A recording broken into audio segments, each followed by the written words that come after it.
우리는 이 세상에서 어떤 일을 이루고자 하는 과정이 참 많아요. 인간들의 그 내면 속에 지울 수 없는 욕심, 저에게도 있고 모든 사람들에게 다 있는 이 욕심이라고 하는 것은 우리가 떨쳐버릴 수 없는 하나의 우리 인생의 짐과 같은 것들이에요. 어떤 면에서 그것이 우리를 끌고 가는지도 모르겠어요. 그렇지만 우리가 삶을 살아가다 보면 그 인생의 짐이 버거울 때 그걸 다 내려놔야 할 때가 있어요. 그 내려놔야 할 짐들이 무엇일까? 그 짐들이 내려놓을 때야 비로소 길이 보인단 말이에요. 그 이전엔 길이 안 보여요. 그래서 우리가 내려놓아 그런 말 많이 하잖아요. 근데 내려놓기가 그렇게 쉽냐 이 말이죠. 안 되는 거예요. 그래, 내려놓아야 한다는 걸 알아. 그런데 안 돼. 예를 들면 여러분 자녀들이 있어요. 정말 조기 교육을 시키고 어렸을 때부터 뒷바라지를 다해서 훌륭한 자녀로 키우고 싶죠. 그렇지 않는 부모가 누가 있겠어요. 그런데 우리의 의도대로 안 돼요. 그게 우리 현실이란 말이죠. 그렇다고 해서 그걸 포기할 수는 없잖아요. 그러면서 우리는 이런 생각을 하게 됩니다. 우리의 자녀들의 문제, 우리가 흔히 웃으면서 그런 말 했잖아요. 어렸을 때 이제 우유를 먹일 때 아인슈타인과 같이 훌륭한 사람이 되라고 아인슈타인 우유를 먹였다. 그래서 나중에는 이제 서울대학 가라고 서울 우유를 먹였다. 물론 이게 대학 서열 차별화를 말하는 건 아니겠고 다 나름대로 더 나은 방향을 바라보면서 자녀들의 잘 되기를 기대하는 마음이 있었겠죠. 그러다가 이제 고등학교도 그렇게 원하는 학교를 가지 못하고 더욱이 대학교는 더더욱이 원하는 학교와 거리가 멀고 그럴 때 부모들이 이런 표현을 합니다. 목사님이 이제 다 내려놨어요. 그게 내려놓는 게 아니에요. 그거는 내려놓은 게 아니라 끝까지 그거 붙잡고 있는 거예요. 살든지 죽든지 주님 뜻대로 하옵소서. 주님께 모든 영광을 돌려드립니다. 주님께 맡겨버리는 거예요. 이것만이 진정한 의미에서 내려놓음이지 그렇지 않으면 해답이 안 보여요. 저도 최근에 이제 굉장히 고민을 많이 하게 돼요. 제가 전에도 한번 얘기를 했지만 사람들이 어떤 목표를 정하면 그 목표를 이루기 위해서 수단 방법을 가리지 않고 그 모든 문제에 그 방법을 동원해서라도 방법이 아무리 나쁘더라도 목적 성취를 하고 봐야 된다. 이런 그 목적의식 성취에 굉장히 강한 비전을 갖고 있는 분들이 의외로 많더라고요. 물론 저도 그렇게 생각을 해요. 그러나 우리 주님이 보실 때 합당한 삶, 주님이 원하시는 그 깨끗함, 주님이 원하시는 그런 바른 길로 가기가 쉽지 않다는 겁니다. 이것 때문에 고민하는 거예요. 엄청 고민을 해요. 우리의 삶이 무엇입니까? 하나님 앞에서 어떤 목적 지향적인 것으로 드라이브를 해서 막 달리다 보면 그 목적지만 보이지 다른 게 안 보여요.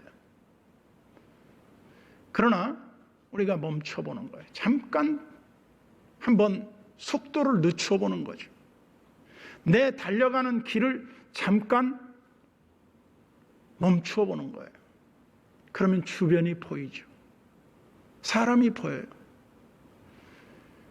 우리가 생각하는 대로는 하나님이 우리를 부르신 거룩한 목적을 얼마나 감격스럽게 받아들인 적이 있냐 이 말이죠. 그러다가 어느 순간에 우리도 모르게 하나님의 은혜를 안 받은 사람처럼 사는 거예요. 전혀 하나님 앞에 은혜를 안 입은 사람처럼 행동하고 있는 우리 모습을 보면 너무나 하나님의 큰 구원에 대한 무례한 죄를 짓는 것 같아요. 그래서 우리의 인간의 이 바벨탑, 우리 스스로 내 바벨탑을 쌓아요. 내 나름대로 목적의식을 갖고 내 어떤 그 성취의 그 목표를 두고 막 달려가는데 어느 순간에 하나님 앞에서 내가 하고자 하는 일이 주님의 뜻에 부합됐는가 안 됐는가를 한번 점검해 보게 되죠. 그러는 순간 우리 자신을 돌아보게 돼요. 아, 하나님이 나를 부르신 목적과 내가 지금 부합된 길을 걷고 있는가, 아니면 내가 지금 빗나간 길을 걸어가고 있는가.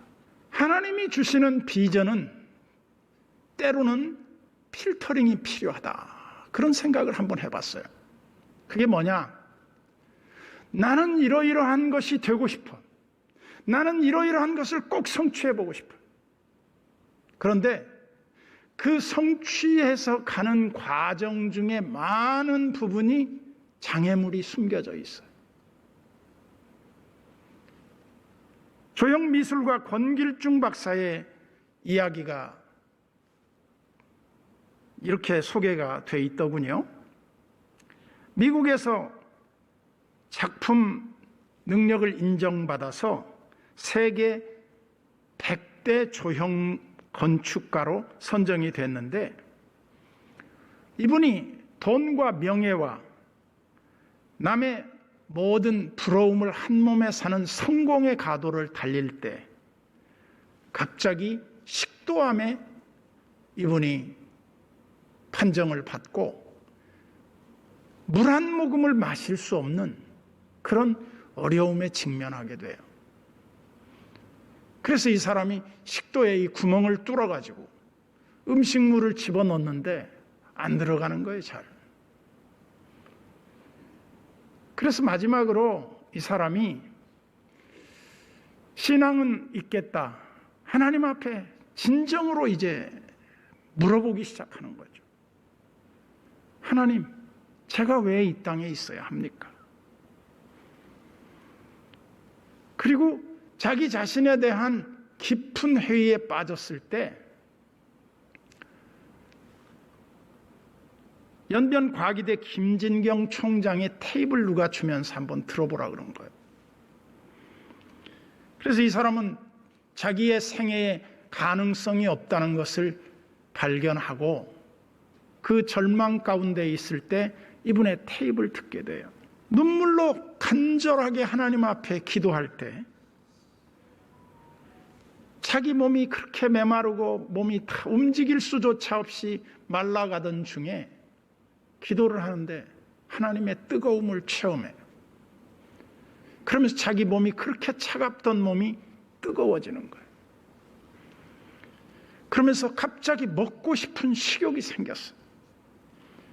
그래 가족들에게 나 좀 부축해서 앉혀달라 그러고 이 호스를 빼버려요. 빼고 죽을 좀 달라고 해서 먹은 거예요. 근데 죽이 넘어가는 거예요. 가족들이 놀라고 의사들이 놀라기 시작해. 이 기적이 어떻게 일어났는가? 연구 대상이 됐던 거예요. 그래서 이분이 치료를 받고 고침을 받고 연변과기대 건축과 교수로 동직하게 돼요. 그러면서 그분이 그런 말을 했어요. 내 인생의 빈 그물이 하나님의 은혜로 채워지게 됐노라고. 오늘 베드로의 이야기도 보면 처절한 실패를 경험합니다. 그 갈릴리 호수의 모든 그 전체에 고기가 어디서 잡히고 안 잡히는 것을 거의 경험적으로 알고 있던 베드로에게 어느 날 밤새도록 그물을 내렸지만 한 마리도 고기를 잡지 못한 그런 밤이 있었다는 거예요. 그 실패의 밤에 베드로는 아마 축 늘어진 어깨를 가지고 그물을 씻으면서 그는 하루의 삶을 이제 정리하고 집으로 돌아가려는 순간 그때 주님이 자기 배에 찾아오신 거죠. 베드로의 빈 배에 예수님이 올라가신 거예요. 그러면서 동시에 베드로라고 하는 인간 인생 배에 주님이 들어오신 거죠. 들어오셔서 주님이 무리들을 앉혀놓고 가르칩니다. 여기 무슨 내용을 말씀했는지는 안 나와 있지만 주님은 늘 천국 비밀을 말씀하셨을 거라고 봐요. 5절과 8절의 두 구절을 보면 베드로의 변화의 극적인 장면을 우리가 보게 되는데 말이죠. 먼저 한번 5절을 보시죠. 시몬이 대답하여 이르되 선생님 그랬어요. 저는 여러분들이 성경이 있다면 선생님에다 이렇게 동그라미를 쳐보세요. 선생님, 이게 랍비라는 뜻이죠. 랍비, 이스라엘의 지도자, 이 신앙적인 지도자 선생님이에요. 우리 밤이 새도록 수고를 하였으되 잡은 것이 없지만은 선생님 말씀에 깊은 데로 가서 그물을 던지라고 하시오니 제가 경험상으로는 던질 필요가 없지만 선생님 말씀을 믿고 의지해서 내가 그물을 던지겠습니다. 놀라운 일이 일어납니다. 그물을 던져요. 6절에 보니까 그렇게 하니 고기를 잡은 것이 심히 많아 그물이 찢어지는지라. 여러분, 고기가 너무 많이 잡혀서 그물이 찢어지는 이 만선의 축복을 아마 고기잡이 하는 사람들이라면 다 꿈꿀 거예요. 근데 한 배에만 채우는 게 아니라 17절에 보면 7절에 이렇게 말했어요. 이에 다른 배에 있는 동무들에게 손짓하여 와서 도와달라 하니 그들이 와서 두 배의 채움에 잠기게 되었더라. 배가 막 가라앉는 거예요. 과적으로 말미암아 너무 많이 잡힌 거예요. 여러분, 이때 어떤 느낌이 들겠습니까?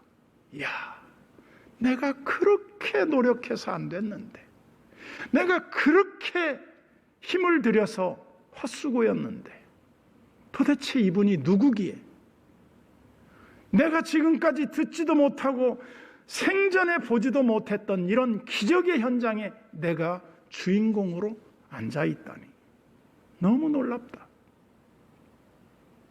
그리고 이제 그의 반응입니다. 8절에 보세요. 시몬 베드로가 이를 보고 예수의 무릎 아래에 엎드려, 예수님 쫓아갔겠죠. 쫓아가서 그 무릎 아래에 엎드려 이르되 주여 그랬어요. 아까 랍비어라고 하는 말과 이 주여라는 말의 이 3절 차이에서 놀라운 차이가 발견됩니다. 여긴 큐리오스예요. 큐리오스. 주여, 우리가 코바디스 도미네, 뭐 우리가 흔히 많이 쓰는 말이죠. 우리가 막 이루려고 하는 어떤 목표가 길이 막혔을 때 하나님 앞에서 우리 자신을 냉철하게 돌아보며 이렇게 말하는 거예요. 길이 안 보일 때, 답이 없을 때, 거기에서 우리는 모든 것을 내려놓으십시오. 그러면 길이 보일 겁니다. 오늘날 우리 그리스도인들이 산다고 하는 이 삶의 의미 가운데 정말 중요한 의미가 뭘까요?